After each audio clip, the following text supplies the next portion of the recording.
तो बहुत बहुत नमस्कार सब बच्चों को। आज 15 मिनट शो के अंदर हम मौर्यन एम्पायर के बारे में कुछ बात करने वाले हैं। ये एंशियंट हिस्ट्री का या हमारे प्राचीन इतिहास का एक ऐसा टॉपिक है जो आपके एग्जाम में कई बार आता है। तो आइए स्टार्ट करते हैं आज मौर्यन हिस्ट्री के बारे में, मौर्यन एम्पायर के बारे में स्टार्ट करेंगे बच्चे इसको। तो ये आप देख पा रहे हो मैप है मौर्य एम्पायर का, और अगर ध्यान से देखो तो काफी दूर दूर तक आपको ये एम्पायर ऐसे फैला हुआ दिखेगा।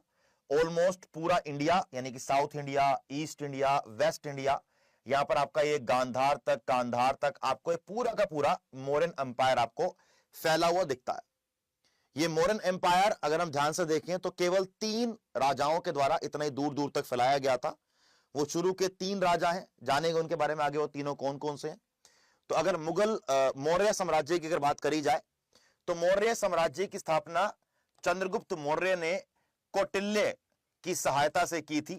ये कौटिल्य वही है जिनको हम प्यार से चाणक्य बोलते हैं। तो चाणक्य की सहायता से धननंदा को हराकर नंदा डायनेस्टी का अंत करके मौर्य एम्पायर की या मौर्यन साम्राज्य की शुरुआत करी गई थी। तो मौर्य साम्राज्य की स्थापना 321 में करी गई थी और 185 बीसी तक ये चला, यानी कि 321 बीसी में शुरुआत हुई और 185 बीसी तक इनका शासनकाल चला। तो आगे समझेंगे इनको कौन से इंपॉर्टेंट एमसीक्यूज हैं, और एमसीक्यूज के साथ साथ कुछ कॉन्सेप्ट को, थ्योरी को कवर करने का ट्राई करेंगे। तो आइए जरा बच्चे स्टार्ट करते रहेगा हमारी क्लास का आज का पहला क्वेश्चन। मौर्यन एम्पायर में, क्योंकि मौर्य एम्पायर के एडमिनिस्ट्रेशन से बहुत सारे क्वेश्चन आते हैं, तो सीता अध्यक्ष इन चारों में से किसे कहा गया है? जहाजों के अधीक्षक को, खानों के यानी माइनिंग के अधीक्षक को, अधीक्षण के अधिकारी को, या कृषि के अधीक्षक को? मौर्य काल में सीता अध्यक्ष दिया गया है जो मानो कोई ऑफिसर हुआ जो फार्मिंग को लेके